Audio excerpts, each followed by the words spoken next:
نام چی بچه؟ نام من اکا جان زهرا. زهرا.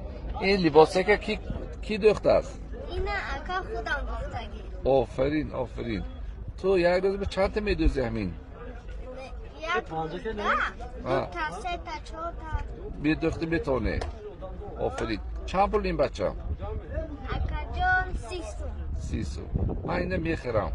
مایلش اکا جان. شما چند فرزند خونه؟ ما 6 دختر و یک بچه. آفرین آفرین. کلانی چند ساله دخترک؟ کلانی 18. آفرین.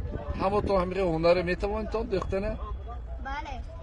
با چی فروختن بداری بچه؟ تسبیح کتاب قرآن. تسبیح چند پول؟ تسبیح 10 سو. کتاب قرآن چند پول؟ 12. آفرین. چند صیف میخونی بچه؟ 5. درس هم نظم میخونی؟